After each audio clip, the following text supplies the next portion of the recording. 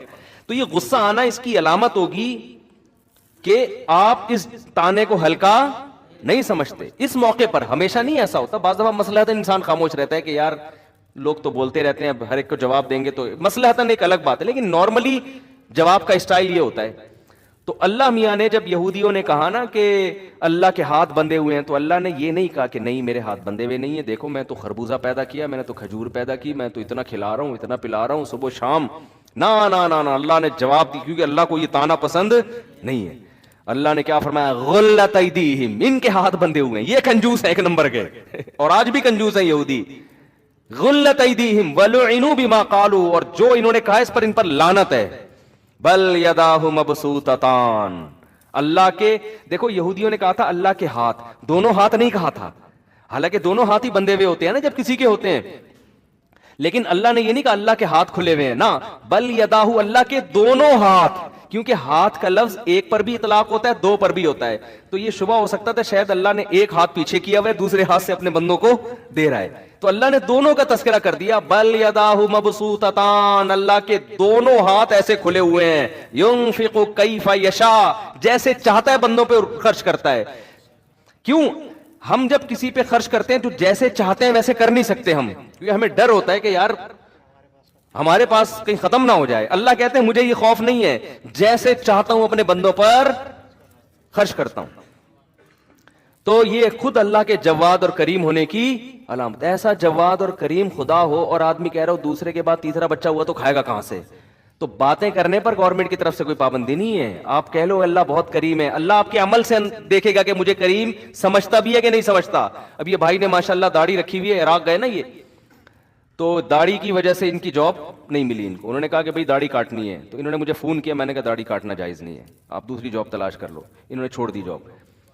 تو جو آدمی اللہ کو کریم سمجھے گا کہ یار خزانے کس کے ہاتھ میں ہیں؟ اللہ کے، وہ حرام کی طرف نہیں جائے گا.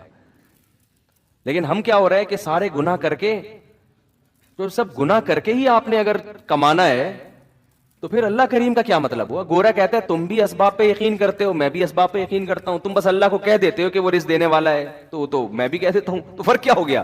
کافر میں مسلمان میں فرق یہ ہے کہ مسلمان اسباب اختیار کرتا ہے روزی کے، لیکن ناجائز کی طرف نہیں جاتا. کیوں؟ وہ کہتا ہے اسباب سے نہیں ہے، رزق دینے والا کون ہے؟ اللہ ہے. پھر بھی اگر رزق نہ ملے نا تو سمجھ لو کہ اللہ کی مصلحت میرے ساتھ یہی ہے، وہ مجھے آزمانا چاہتا ہے. کیونکہ جس کے پاس ہو وہ نہ دے رہا ہو تو کوئی مصلحت ہوتی ہے نا. باپ کی جیب میں پیسے بھرے ہوئے ہیں، بچہ جیب خرچی مانگ رہا ہے، باپ نہیں دے رہا، اس کا یہ مطلب نہیں ہے کہ بھائی باپ ظالم ہے. باپ کچھ اور چاہ رہا ہے، باپ چاہ رہا ہے تمہارے لیے بڑی پراپرٹی خرید لے، اس سے باپ چاہ رہا ہے کہ تمہاری عادت نہ خراب ہو جائے، تم کہیں عیاشیوں میں نہ پڑ جاؤ. تو کوئی مصلحت سے نہیں دے رہا تو اسی میں خیر ہے. تو بعض دفعہ اللہ کسی کو زیادہ روزی دے دیتا ہے، بعض دفعہ کسی کو تنگ روزی دیتا ہے کسی مصلحت سے. جس کی روزی تنگ کر دی وہ اسی میں خوش رہے کہ اسی میں میری خیر ہوگی. تو بات کو ختم کرتا ہوں میں. تو فرعون کو، حامان کو دنیا کی ظاہری حالت دیکھ کر یہ خیال گزرا کہ ہم ہمیشہ اسی طرح رہیں گے. جوان آدمی یہ سمجھتا ہے میں ہمیشہ اسی طرح رہوں گا، خوبصورت یہ سمجھتا ہے میں ہمیشہ ایسا ہی رہوں گا، دولت مند سمجھتا ہے میں ہمیشہ ایسے ہی رہوں گا. بھائی یہ تھوڑے دن میں ٹائم ختم. اور جب آپ کا ٹائم آئے گا نا، پڑے ہوئے ہوگے بستر پہ اور قسم پرسی کی زندگی گزار رہے ہوگے، تو آپ کو اور مجھے عبرت ہوگی، لیکن ہمیں دیکھ کے دوسرے کو پھر بھی عبرت نہیں ہوگی. سمجھ رہے ہیں؟ ہمیں تو عبرت ہو جائے گی یار ہم کیا کرتے رہے ہیں، ٹھیک ہے نا، جہاں تو کہیں اور رہے ہیں، تیاری ہم نے کہیں اور کے لیے کی. نظر سوئے دنیا، قدم سوئے مرقد، کہاں جا رہا ہے کدھر دیکھتا ہے. قدم ہے قبرستان کی طرف، دل لگا رہا ہے بحریہ ٹاؤن کے پلاٹوں میں. ابے بحریہ کے قبرستان میں ہی دل لگا لے تو، کیوں؟ وہ تو یقینی ہے نا، بحریہ ٹاؤن جو بھی جائے گا بالآخر وہاں کے قبرستان میں تو جائے گا، تو وہاں کا کی طرف توجہ ہی نہیں ہے. تو شاعر نے کہا ہے، مرقد کہتے ہیں قبر کو، نظر سوئے دنیا قدم سوئے مرقد. تیری نظر دنیا کی طرف ہے، چل کے کہاں جا رہا ہے؟ قبر کی طرف. کہاں جا رہا ہے کدھر دیکھ رہا ہے؟ ایک آدمی کے سامنے گٹر کا ڈھکن کھلا ہوا ہو اور وہ پیچھے دیکھ کے جا رہا ہو تو اگلا کہے گا بھائی جدھر کو جا رہا ہے دیکھ بھی تو ادھر ہی کو نا یا تو ادھر ہی جانا شروع کر دے جہاں کو تو جا رہا ہے. دیکھ پیچھے رہا ہے بلڈنگوں کی طرف نا, خوبصورت بلڈنگ ہے یار زبردست, اور ادھر کو چلتا ہوا جا رہا ہے, آگے گٹر کھلا ہوا ہے. کہہ رہا ہے یار, لوگ کہہ رہے ہیں گٹر دیکھ, کہہ رہے ہیں گٹر وٹر یہ مولوی دکیانوس قسم کے لوگوں کی باتیں, آگے گٹر کھلا ہوا ہے, ڈھکن کھلا ہوا ہے, ادھر گرے گا. یہ پرانے دیکھ کیا لگژری اسٹائل ہے بحریہ ٹاؤن کا یار, وہ دیکھ کیا خوبصورت بلڈنگ, ابے وہ دیکھ یار گاڑی دیکھ, وہ دیکھ بنگلہ دیکھ. تو بھائی تو پھر جا بھی ادھر ہی کو, اپنا رخ چینج کر لے. جب وہ رخ چینج کرنا آپ کے بس میں نہیں ہے تو جدھر جا رہے ہو نا, جب بھی کوئی کہے نا وہ پیچھے مڑ کے دیکھ بحریہ ٹاؤن, بولے آگے گٹر ہے, اتنا دیکھ کہ آگے وہ افورڈ کر سکے.